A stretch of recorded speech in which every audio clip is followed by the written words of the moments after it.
Hello, everyone, and welcome to World War One, Part One, a review. Remember, you can be doing work for me today on Wednesday or tomorrow on Thursday as part of our AB schedule, and working for Miss Davis and your science work on the opposite day. So let's go ahead and jump into this review of World War One, Part One. The first thing we need to remember are four main causes of the war, right? And we remember these by using the acronym MAIN, right? And so we have militarism, alliances, imperialism, and nationalism. Militarism, you remember we defined as the building up of armed forces, getting ready for war, and the glorification of the military. So you have nations of Europe believing that to be truly great, they needed to have a powerful military. So by 1914, all the great powers except for Britain had large standing armies. And this word standing armies means they're like in the country ready to go, right? Great Britain had a large army, but they're not in Britain ready to go. They're throughout the world and in places like India and China. And then you have alliances. This is agreements or promises to defend and help other countries. Distrust led to the great powers to sign treaties pledging to defend one another, and two alliances are going to form. Two major alliances are going to form during World War One: the Allied powers and the Central powers. And then you have imperialism. This is a strong country taking over a weaker country for power, money, and resources. This quest for colonies, markets, and resources sometimes pushed European nations to the brink of war because one nation wants the resources or the markets, and another nation's like, yeah, I want that as well. Let's fight over it, right? And then you have nationalism. This is having pride in your country or a deep devotion to one's nation, willing to defend it. Nationalism can be a unifying force within a country. However, can also cause intense competition among nations, with each seeking to overpower the other. Now, I like to point out that militarism not necessarily bad, right? It's good to be prepared, right? Have an army that's ready to go. Not a bad idea. Alliances, not a bad idea. We have great alliances here in our country, right? Imperialism, I'd be hard fought to tell you that it's not bad.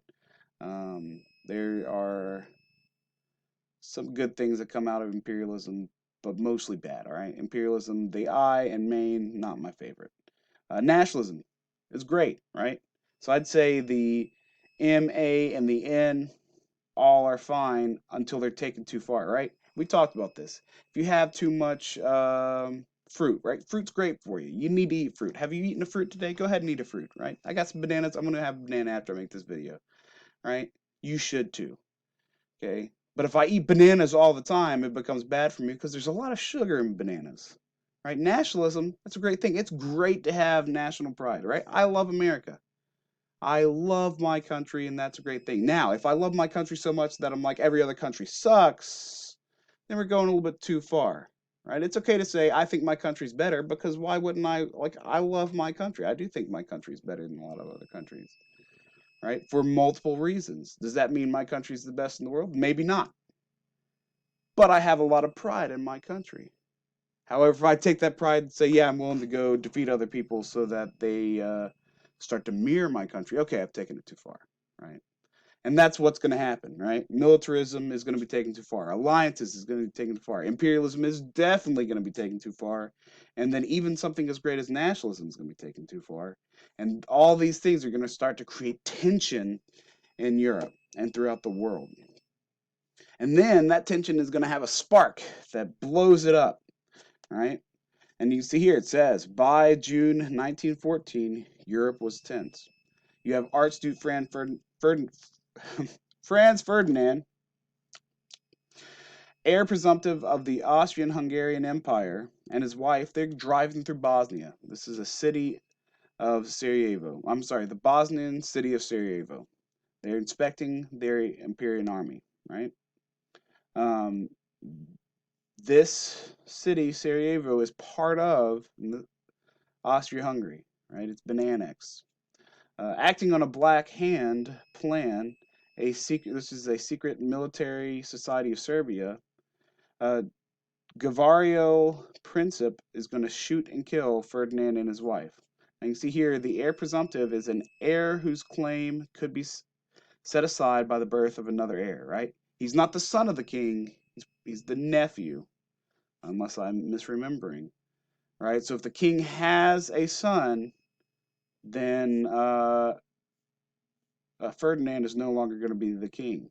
After the king of Austria-Hungary dies, if he dies without a son, boom, Ferdinand gets to be king. If he dies with a son, okay, well then the son is the true heir, so he gets to be the king. All right. So why were Archduke Franz Ferdinand and his wife Sophie, Duchess of Hottenburg, assassinated? Because of nationalism. Right? Princip was a member of a Serbian nationalist terrorist group. He's fighting against Austria-Hungary's rule over Bosnia. Bosnia had been annexed, which means to add to one's own country or territory, typically without permission. So it's part of imperialism. It's not necessarily looked upon with favor. Okay, so Bosnia is annexed, stolen by Austria-Hungary in 1908. It's going to anger Serbian nationalists. They believe that that territory should be part of Serbia. So people like Princip are going to be mad. They're going to join groups like this Black Hand, and they're going to plan on killing Ferdinand and his wife when they are checking out the army in Sarajevo. Right? And this is going to boom, spark, alliances are going to start to happen. And you have this blame game, a domino effect. Austria-Hungary blames Serbia for the murders because Serbia did the murders. Austria-Hungary declared war on Serbia on July 28, 1914. All right, that makes sense. Yeah, if you kill our heir presumptive, we're gonna declare war on you.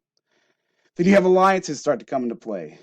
On that same day, Russia, an ally of Serbia, ordered mobilization of troops towards Austria's border. Okay, that makes sense. They're an ally. They go to the border.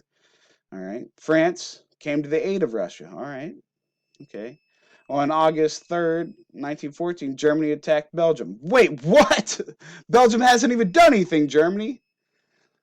That's weird. What the heck?